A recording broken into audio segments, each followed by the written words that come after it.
Hi friends, welcome to my channel. ఈరోజు మనం దిరిసిన చెట్టు గురించి మాట్లాడుకుందాం. ఈ చెట్టును తెలుగులో దిరిసిన చెట్టు అని, ఆంగ్లంలో అల్బీజియా లెప్పిక్ అని అంటారు. ఈ చెట్టు ఫాబేసి కుటుంబానికి చెందినది. ఈ చెట్టు యొక్క ఎండిన కాయలు ఊపితే ఒక విధమైన సౌండ్ వస్తాయి.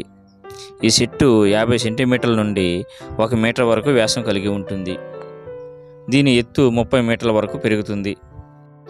పువ్వులు తెల్లగా ఉంటాయి. దీని పండు 15 నుండి 30 సెంటీమీటర్లు పొడవు ఉంటుంది. పండులో 6 నుండి 12 గింజలను కలిగి ఉంటుంది. ఈ చెట్టు దక్షిణ అమెరికాలో, ఉత్తర అమెరికాలో నీడ కోసం ఎక్కువగా పెంచుతుంటారు. భారతదేశంలో కలపను ఉత్పత్తి చేయడానికి ఈ చెట్టును ఎక్కువగా ఉపయోగిస్తారు. దీని చెట్టు ఆకుల రసం, బెరడు రసం, చేదు మరియు కారం రుచులను కలిగి ఉంటాయి. ఇవి వేడి చేసే స్వభావాన్ని కలిగి ఉంటుంది.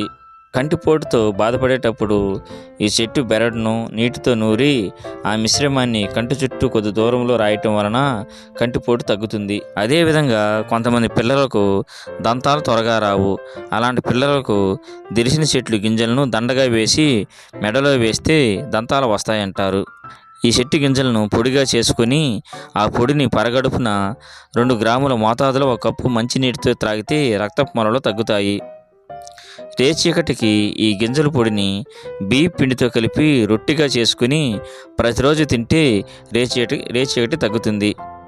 అదేవిధంగా ఈ చెట్టు గింజలను బాగా ఎండబెట్టి మగదూడ కలిగిన నాటు గేదె పాలలో 24 గంటల పాటు నానబెట్టి మెత్తగా నూరి దానిని చింతగింజంత పరిమాణంలో మాత్రలుగా చేసుకుని ఈ మాత్రలను ఉదయం సాయంత్రం ఒక్కొక్క మాత్రను మంచినీటితో సేవిస్తే మగతనం పెరిగి లైంగిక సామర్థ్యం పెరుగుతుంది. ఈ గింజల యొక్క పొడిని 1/2 టీ స్పూన్ మోతాదులో పరగడుపున గోరువెచ్చని నీటితో కలిపి 3 నెలలు తీసుకుంటే మూర్ఛవ్యాధి తగ్గుతుంది. బహుళ పక్షములో వచ్చిన పంచమి తిథి నాడు ఈ చెట్టు ఆకులు, బెరడు, గింజలు, వేరును సమపాలలో తీసుకుని నీడలో ఎండబెట్టి బాగా పొడి చేసి వస్త్రంలో బాగా జల్లించి మెత్తటి పొడిని తీసుకుని దానికి మేకమూత్రంలో శనగ గింజంత పరిమాణంలో మాత్రలుగా చేసుకుని ఎండబెట్టుకోవాలి.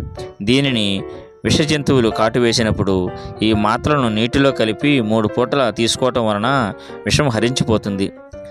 ఈ వీడియో నచ్చితే లైక్ చేయండి. నా నుండి మరిన్ని వీడియోల కొరకు నా ఛానల్ను సబ్స్క్రైబ్ చేసుకోగలరు. Thank you.